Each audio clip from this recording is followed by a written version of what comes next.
Hello and welcome to Off the Record with ETX Capital. I'm Andrew Sachs and I'm joined once again here in the studio in London by Dan Moczulski. Hello Dan.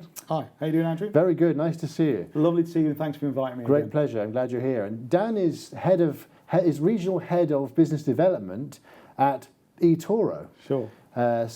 And has a huge background in this industry from a technical point of view and a trading point of view. And I think one of the most important things that we've seen lately is the need for traders of all types, whether they are retail traders at home or whether they're institutional traders, to rely on electronic platforms in any location. Sure. Could be an exchange, could be a proprietary trading house, could be someone's living room.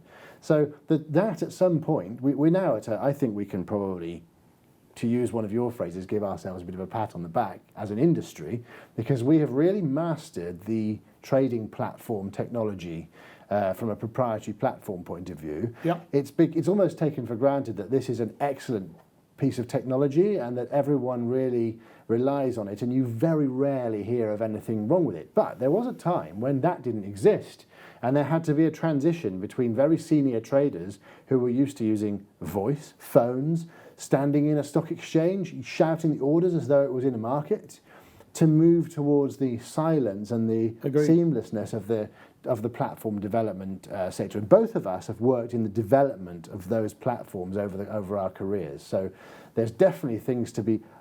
How did that happen, and what was the transition like?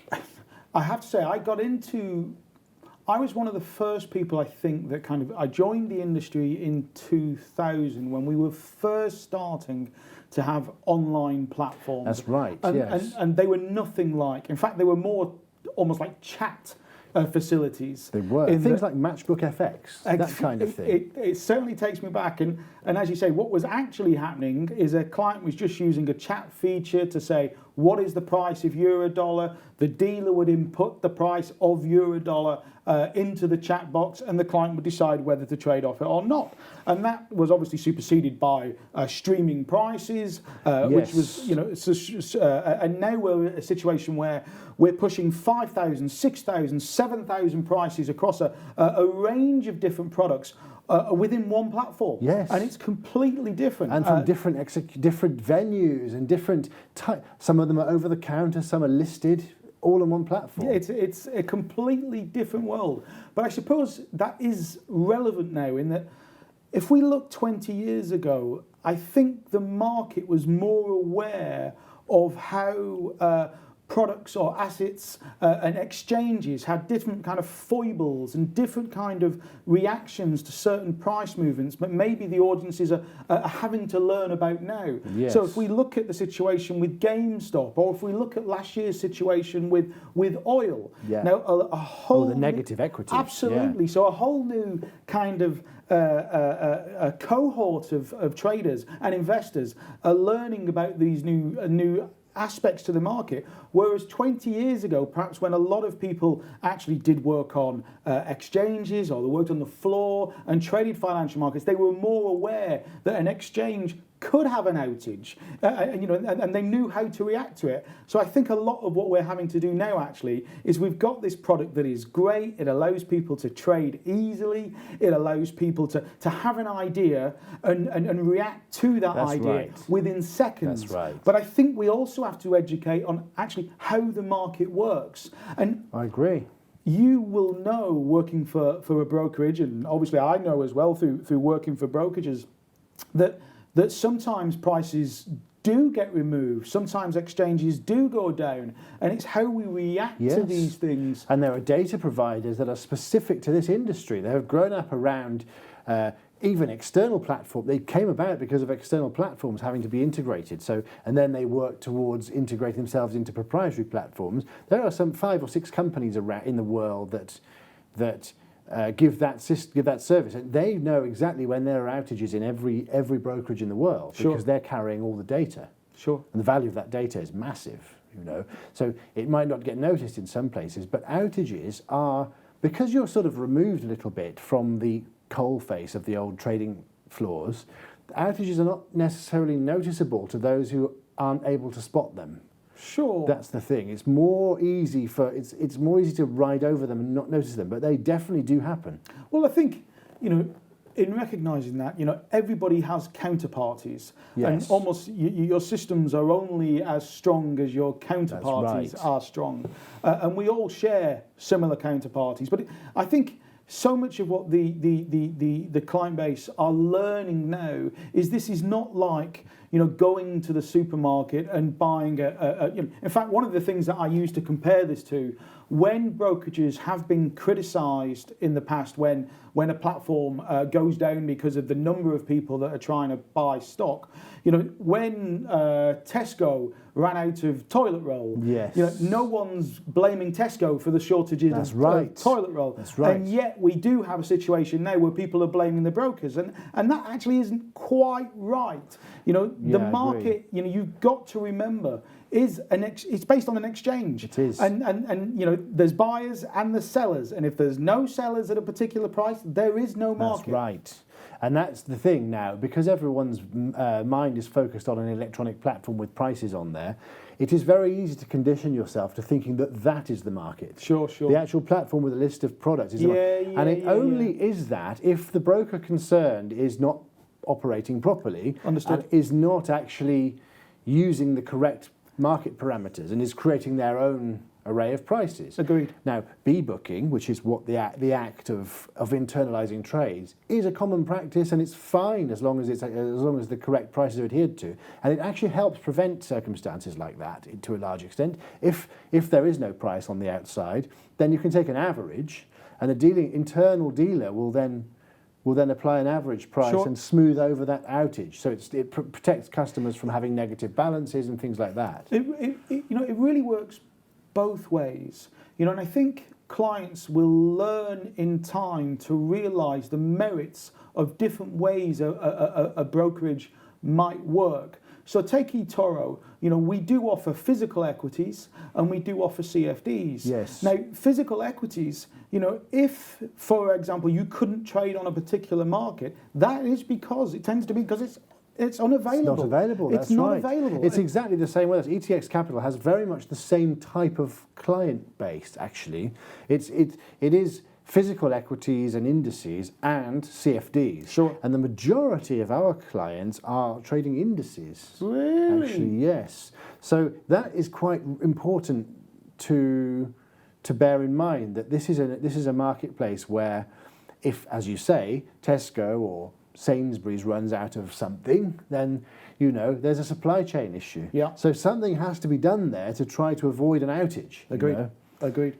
Well, and I think the number that's relevant at eToro, and this might amaze you, considering we're often considered a CFD house, 85% of all the kind of assets under management at eToro are real assets.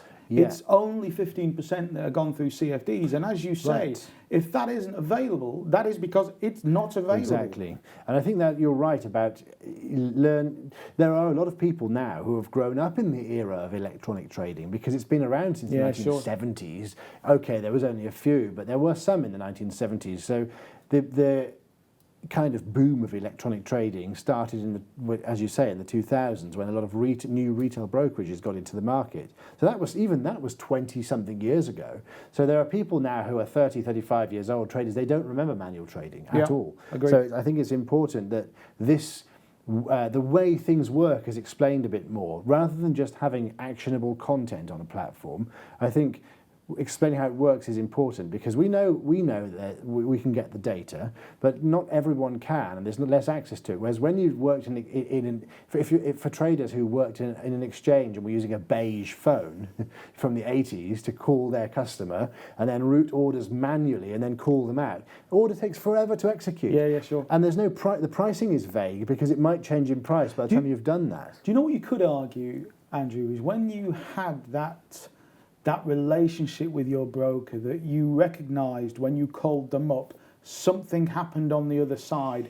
Maybe that made you a little bit more aware of how plugged in you were to a whole infrastructure or I think a whole did. ecosystem. Yes, I Whereas think so. you say now, and this is, our platforms are great. They are. ETX's platform, eToro's platform's great.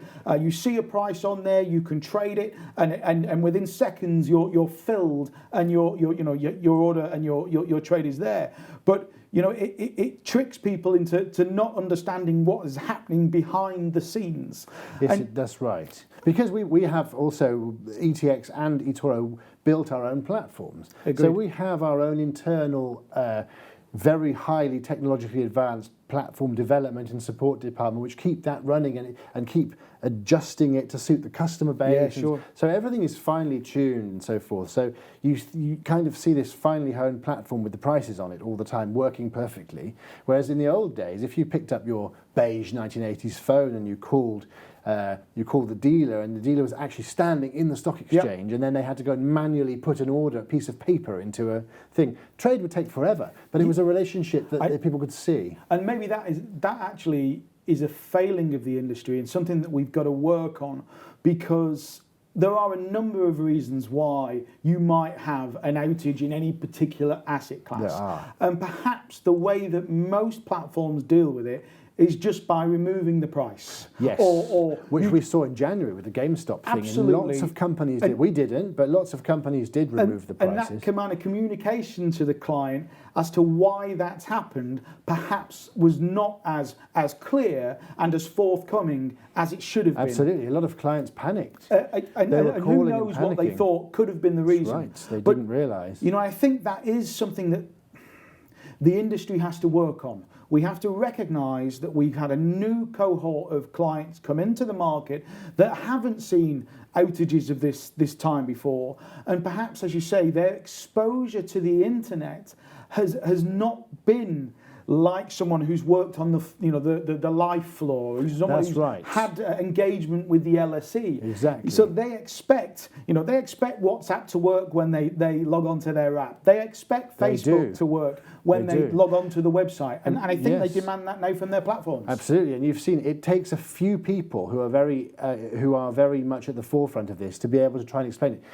Just recently here, I was talking to Tom Higgins, who was, what reminds me of that was when you mentioned the Life floor. He was CTO at Life. Sure. So he built a lot of their platform. So what does he do now? He makes integration software that integrates retail platforms. He sits there calmly because he's been on the Life floor. He knows how it all works. Yeah. But if you are a trader or a broker or someone who is reliant on a third-party platform that you don't have your own platform, you haven't got that immediate channel of being able to see what's going on behind it, and you have to kind of assume you don't know when there might be an outage or not. Yeah. I think, having your own technology stack obviously allows you to control far much more of the whole process, from taking a trade and giving the client that trade. So it is important that you've got control of that whole stack, and it allows you to react far better to what a client might wish as well. Right. So, there's been a number, eToro, one of the things that we're very strong on is cryptos, and it's real cryptos. Right. So, obviously the FCA banned crypto derivatives for whatever reasons that they felt they could. eToro has real cryptos. Whenever now we have a community that grows and demands a new crypto be added, such as Dogecoin, we're able to react to it because we own that technology stack. That's right, and I think that's the future. We will start seeing the neobank sector, which ETX Capital recently bought an Italian company called Oval, which is a very well known in Italy as a payment processing and electronic transactions company. And one of our plans is to go into other areas of financial services electronic financial services. And cryptocurrency will likely be an underlying asset because people will want to store it or will want to use an e-wallet to buy things with or something like that. So I think that aspect has to be looked after well, and all this volatility has to be kind of catered for to a large extent, because even if you're not trading it, the storage aspect of it can be affected by the value, by the up and down prices against fiat currency. So I think that's really part of the future of the topography of financial services. And again, you and I are in a good position because both companies here are owning their own infrastructure, and therefore we can build out as things go forward. I tell you, you've got a really interesting situation at the moment, and not to make this about crypto, because it's not about crypto. Crypto is just a kind of a facet of the market, but it's interesting how the traditional trading market that has been doing, say, physical equities or CFDs or FX has been slow to react to crypto. Yes. And we look now at the likes of Coinbase, with its market capitalization That's massive. of 100 million when it listed, has created this new kind of marketplace. So I think, although it's not a dramatically different product, they're both trading platforms. They are, so indeed. It's interesting how we've allowed this new kind of brokerage to pick up. But what I think is going to happen going forward, we've got now in the UK a situation where debit card providers such as Revolut are providing crypto or are providing trading tools and investing tools. eToro have recently launched a debit card, and so it feels like now that we're broadening horizon, and it's important you have that technology stack to allow yourself to do that. If you don't control from the start to the end of your technology stack, it's very hard to add those kind of products. That's for sure, and I think we have to be adaptable because we're going to need to build on this technology in different areas of the financial.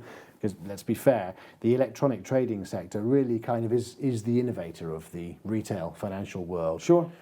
It's the opposite to the traditional banks. Yeah, so agreed. I think we have to look at that. But very interesting indeed, and very nice to see you, and thanks for coming along today. Thanks very much, Andrew. All Thanks the for best. having me. Great Cheers. pleasure. All the best.